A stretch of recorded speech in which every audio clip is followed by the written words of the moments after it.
están ustedes? Muy buenas noches, bienvenidos a la revisión de las noticias de este domingo 12 de abril por las pantallas de CNN Chile aquí en CNN Prime. Una jornada bastante noticiosa donde los estaremos actualizando de todas las informaciones de Chile, pero también del mundo. Así que vamos a revisar de inmediato los titulares. El ministro José García Ruminot defendió la ley de reconstrucción nacional y calificó como irrenunciable la rebaja del impuesto corporativo, mientras desde el Congreso Paulina Núñez planteó una posible gradualidad en su implementación.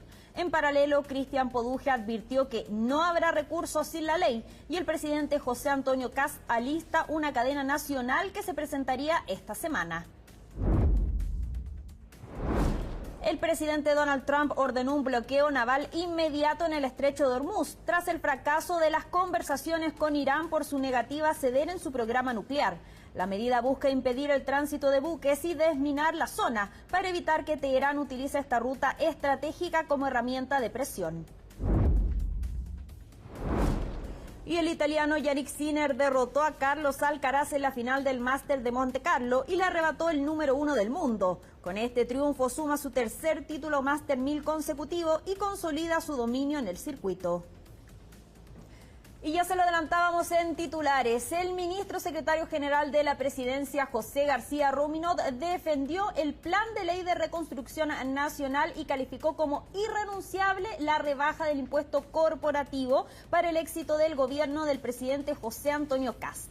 El secretario general de la Presidencia descartó las críticas de la oposición que acusan beneficios a los sectores de mayores ingresos y sostuvo que el proyecto, que reúne más de 40 medidas, busca reactivar la economía, agilizar permisos y enfrentar la reconstrucción tras los incendios. Bueno, me parece muy mal porque de verdad significa que el traslado de los costos que tenga el proceso de avance en las políticas públicas del país van a sostenerse desde el punto de vista del ingreso fiscal, esencialmente en la espalda de las y los trabajadores que sí van a sufrir y vivir lo que sea el aumento de precio a propósito del impacto que tenga el petróleo en la canasta básica y en el IPC derechamente. Y sin embargo la gran empresa no hará ni siquiera en esta excepción una consideración de bajar menos sus impuestos, seguirá concentrándose la riqueza en los de siempre y será, digamos, entonces el gobierno conocido como el gobierno que beneficia a una élite y en beneficio y en desmedro, digamos, de la inmensa mayoría. Y por su parte, la presidenta del Senado, Paulina Núñez, coincidió con la relevancia de esta ley y comentó que una eventual gradualidad en su implementación será parte de la discusión parlamentaria. Yo creo que este proyecto es vital para el éxito del gobierno y por lo tanto para que al país le vaya bien. Estamos hablando de un proyecto que busca reactivar la economía, recaudar recursos, generar empleo, levantar las pymes, entregar un subsidio, por ejemplo, a la formalidad. Sabemos que las mujeres mayoritariamente son las que trabajan de manera informal y por lo tanto, obviamente, que si una de las 40 medidas que tiene este proyecto es la rebaja a las grandes empresas, hay que partir por afirmar esa medida. Luego de eso, si uno termina negociando no la medida propiamente tal, sino que eventualmente, por ejemplo, una gradualidad, bueno, será discusión propia del debate legislativo. Pero sí, yo creo que no hay ninguna medida que por declaraciones previas de algunos parlamentarios haya que dejarla abajo. Al contrario, creo que es el proyecto del gobierno y hay que jugárselo todo, tanto en la Cámara como en el Senado. Y en este contexto, el arquitecto Poduje advirtió que no habrán recursos para la reconstrucción a fines de abril si el Congreso no aprueba la ley, mientras se espera una cadena nacional del presidente Kast este miércoles para abordar el escenario. Nosotros la plata la tenemos hasta el 31 de abril porque estamos jugando los fondos regulares del Biobío y se acaba el 31 de abril y luego de eso no hay más recursos. Por lo tanto, si el Congreso no va a aprobar la ley, sería bueno que lo explicaran a la ciudadanía y que nos digan cómo lo vamos a hacer, porque yo no tengo dónde sacar la plata. En todas las reconstrucciones se han hecho modificaciones tributarias. El presidente Piñera se hizo una para poder, digamos, está acompañada del 27F. El 2014 también, el presidente Boric también metió leyes que van con otros complementos. Para serles franco, a mí lo único que me interesa es que nos den la plata para reconstruir, ya que son 400.000 millones, eso es lo que cuesta el FED, y eso lo necesitamos urgente. Entonces, ojalá que se pongan de acuerdo y si no, que nos den una alternativa. Ya eso es lo que nos importa y eso es lo que le importa a la familia, a los alcaldes, al gobernador y a todos los parlamentarios del Biobío y Ñuble. Y un mes de iniciado el gobierno, la aprobación del presidente José Antonio Kast registró una nueva caída esta semana, la tercera consecutiva según reveló la última encuesta Criteria. En concreto, el respaldo del mandatario llegó al 36%, 6 puntos menos que la medición anterior, mientras que la desaprobación a su gestión subió 3 puntos, situándose en 49%. En relación con la situación de emergencia descrita por el gobierno, el 44% evaluó que el enfoque es incorrecto, un punto más respecto a la medición anterior. Y en relación con las medidas anunciadas por el gobierno para regular la convivencia escolar, el 75% de los encuestados declaró estar de acuerdo o muy de acuerdo con establecer sanciones para alumnos que interrumpan o paralicen el desarrollo normal de las clases. Por otro lado, el 65% está de acuerdo o muy de acuerdo con impedir el acceso a la gratuidad en la educación superior a personas condenadas por hechos de violencia. Entre un 10 y un 15% se busca reducir el precio de las viviendas nuevas. Esto tras anuncios del Ejecutivo y que tienen que ver con una serie de medidas que busca modificar la ordenanza general. Pero según lo que advierten los expertos, esta rebaja no sería inmediata. ¿Cuándo sería esto? Lo revisamos en el informe de Javiera Maldonado. El gobierno lanzó un plan de reactivación del mercado inmobiliario para bajar el precio real de la vivienda entre un 10 y 15% y eliminar el stock actual que se acerca a las 100.000 unidades nuevas sin comprador. Al respecto, se planea hacer una serie de modificaciones a la normativa actual de Ordenanza General de Urbanismo y Construcción, buscando bajar restricciones regulatorias que encarecen el precio de las viviendas. Y claro, hay un problema de falta de actualización de la regulación urbana, que puede generar altos costos y que además hace más lenta la producción habitacional. Entre los puntos claves destaca la ampliación del plazo de vigencia de los permisos de construcción, que pasan de 3 a 6 años. También hay un cambio relevante en la forma de medir la densidad poblacional. Antes se calculaba en base a 4 personas por vivienda, ahora el objetivo es reducir esa cifra a 2, esto en línea con la realidad actual. Según el censo 2024, el tamaño promedio de los hogares en Chile es de 2,8 personas. Esto permitiría desarrollar un mayor número de viviendas por proyecto, incluso podría hasta duplicarlo en algunos casos. Esto obviamente se podría traducir en una reducción del precio promedio de las unidades, ya que aumentaría la oferta de viviendas más pequeñas. A esto se suman otras medidas complementarias, como la eliminación del IVA a la venta de propiedades por 12 meses y la ampliación del beneficio del DFL2. Eso sí, expertos advierten que estos cambios no necesariamente se traducirán a una baja inmediata en los precios de los departamentos. Es importante ser súper cuidadoso con las expectativas. Si bien es una muy buena noticia, su impacto en el precio final no es directo y menos equivalente a una rebaja del 19%. La metodología del cálculo es súper compleja y el efecto real va a depender de cada proyecto. En la práctica creemos que la disminución podría ser alrededor de un 4%. De la mano, expertos de los gremios e inmobiliarias han cuestionado los riesgos y el impacto real de estas medidas para llegar al número estimado que se espera. ¿Cuáles son los riesgos de esta medida? Bueno, el ministro ha planteado que esto podría significar una reducción entre un 10 y un 15%, por lo tanto, ha seteado al cliente en que la vivienda podría estar después de esto un 15% más barata.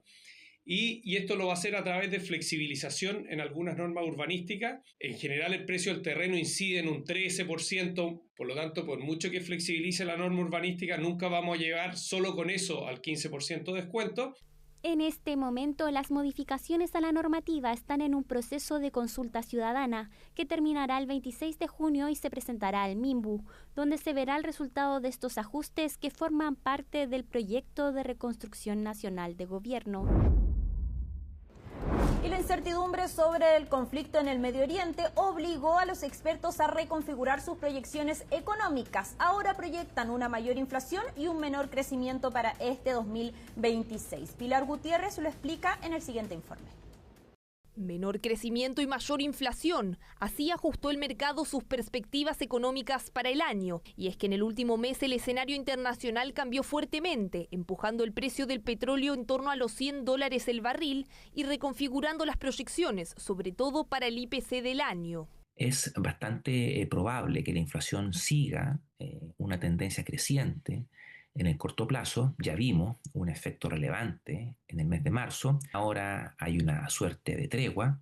Es probable que estos elevados precios se mantengan y no se ve clara un escenario en donde estos pudieran retroceder. Hay cierto consenso de que la inflación incluso va a ir un poco más allá del 4% para este año. En la encuesta de expectativas económicas del Banco Central, el mercado ajustó fuertemente al alza la proyección de inflación del año. Pasó de 3% en la medición anterior a 4,3% en la versión de abril. También subió el IPC esperado este mes, de 0,3 a 1,4%, por los efectos de segunda vuelta del incremento de precios en los combustibles locales que ocurrió en marzo. En nuestro escenario, el conflicto en Medio Oriente debería ir moderándose, lo que mantendría el precio del petróleo alto en el corto plazo, pero con una corrección gradual hacia adelante.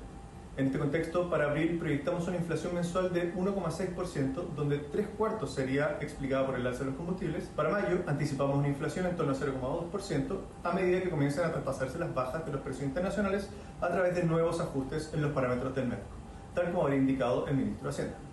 Para este año estimamos una inflación de 4%.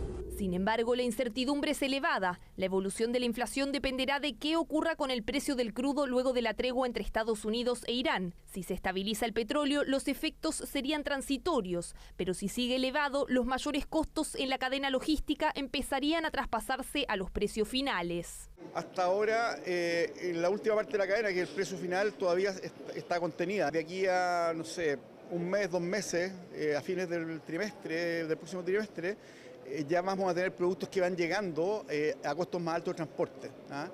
Y eso no solamente va a impactar el costo local de transporte, sino que el internacional, y eso ahí ya se podría empezar a ver en precios. Con las mayores presiones inflacionarias, ahora el mercado descarta recortes en la tasa de interés este año y esperan que se mantenga en 4,5% para bajar recién en 2027. Además, si antes se proyectaba que la economía crezca 2,5% el 2026, ahora esa expectativa bajó a 2%. Las razones que explican lo anterior, tal vez la más importante sea el conflicto geopolítico que existe en Oriente Medio, que ha impactado fuertemente los precios del petróleo, la energía, y eso ha derivado en mayores costos de producción. También se analiza hoy día el impacto de una posible alza en la tasa de interés para contener las presiones inflacionarias, lo que sin duda también le va a quitar dinamismo a la inversión y por ese lado a un menor crecimiento. Proyecciones que podrían variar hacia adelante en un escenario de alta volatilidad. Por el momento, el dólar sigue bajando al igual que los últimos días por el mejor ánimo del mercado ante el anuncio de tregua en Medio Oriente, situándose alrededor de los 890 pesos.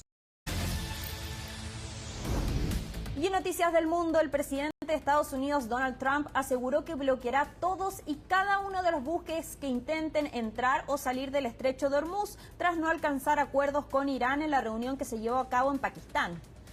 Mediante su red social, el mandatario estadounidense detalló que la reunión fue bien. Se llegó a un acuerdo sobre la mayoría de los puntos, pero el único punto realmente importante, el armamento nuclear, no se aprobó, reportando que el bloqueo del estrecho se realizará con efecto inmediato. Además, el mandamás informó que la Armada comenzará a quitar las minas instaladas por Irán en la ruta marítima, advirtiendo que cualquier iraní que nos dispare a nosotros o a buques pacíficos será volado en pedazos. Cabe recordar que Trump publicó este comunicado debido a que hace algunas horas el vicepresidente estadounidense J.D. Vance dijo que las conversaciones de paz con Irán no habían tenido resultados. Finalmente, el presidente de Estados Unidos indicó que otros países se sumarán a la operación y que Irán no será autorizado a beneficiarse de este acto ilegal. El primer ministro de Hungría, Viktor Orbán, reconoció su derrota en las elecciones parlamentarias, donde buscaba un quinto periodo en el poder. De esta manera se pondría fin a más de 16 años de gobierno. En un discurso ante sus seguidores, el líder húngaro calificó el resultado como doloroso y admitió que su coalición no obtuvo el respaldo suficiente para continuar gobernando. Según los resultados parciales, su partido alcanzó 56 de los 199 escaños, mientras que la oposición liderada por Peter Magyar y su conglomerado logró una amplia ventaja. El propio Magyar informó que Orbán lo llamó por teléfono para felicitarlo por su triunfo. El líder opositor, también de tendencia conservadora, ha marcado diferencias con el actual gobierno al promover una postura más cercana a Europa, junto con un discurso anticorrupción y una imagen más renovada.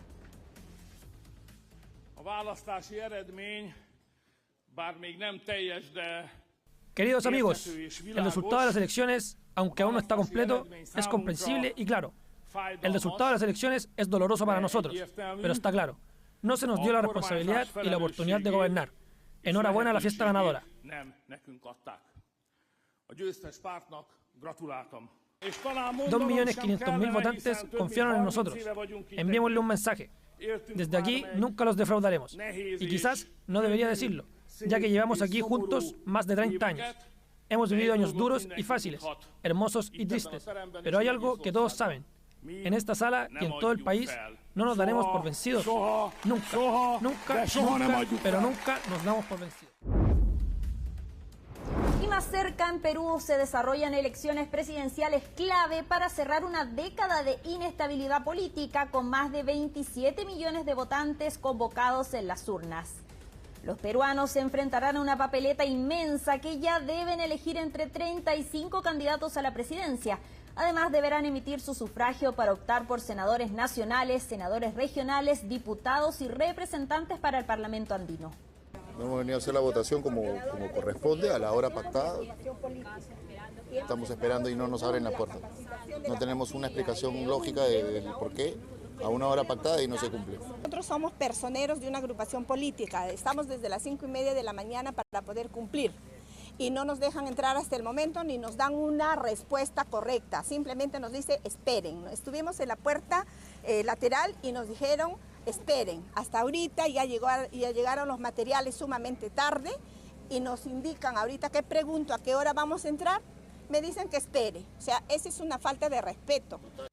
Debido a varios reportes de demora para poder ejercer el voto, la Junta Nacional Electoral acusó mal manejo de la empresa encargada del despliegue del material electoral en los lugares de sufragio y dictaminó ampliar el horario de cierre de las mesas, otorgando 1 hora extra de plazo. Ante el pedido de la OMPE, considerar viable el mismo y ampliar el horario de instalación de mesas hasta las 2 de la tarde a nivel nacional y ampliar el horario de votación hasta las 6 de la tarde a nivel nacional. De acuerdo a lo informado por la Oficina Nacional de Procesos Electorales, se tendrán el 60% de los resultados oficiales en la madrugada del lunes 13 de abril. Y en Chile se registraron aglomeraciones importantes en el centro de votación habilitado en Santiago para los ciudadanos peruanos que sufragaron. Es un desorden porque no hay gente que te apoya, ¿cómo se llama?, a indicarte dónde te corresponde. Hay muy poca gente ayudando adentro. Entonces falta gente que te diga para qué sector vas, ¿ya? Y entonces forma un taco antes de entrar a votar. Anteriormente el consulado arrendaba colegios en varios sectores, entonces no había que ir a un solo sector, entonces tú vas a tu lugar donde el colegio te corresponde, y era más rápido, más fácil. Nos hemos demorado 3 horas para entrar recién a hacer otra fila dentro de la mesa. Mucho taco, muchos autos particulares y muchos autos particulares más que todo. Y solamente unos pocos buses de acercamiento para nosotros los extranjeros peruanos. Mi experiencia muy mala esta vez. Porque otra vez cuando lo hacen más descentralizado, digamos, menos caos, menos aglomeración de gente. Pero esta vez, no, un caos. Yo imagínate 2 horas para salir de mi mesa de sufragio. Según el sondeo de Datum realizado esta semana, la candidata del partido Fuerza Popular, Keiko Fujimori, es quien lleva la ventaja para quedarse con la presidencia con un 13,8% de las preferencias. De acuerdo a esta misma encuesta, la disputa por la segunda plaza se define entre Carlos Álvarez, reconocido presentador de televisión, y Ricardo Belmont, exalcalde de Lima entre 1990 y 1995. Debido a la amplia opción de candidatos y variedad de opiniones, es casi un hecho que habrá una segunda vuelta entre los dos candidatos más votados, algo que genera incertidumbre en la ciudadanía del país vecino.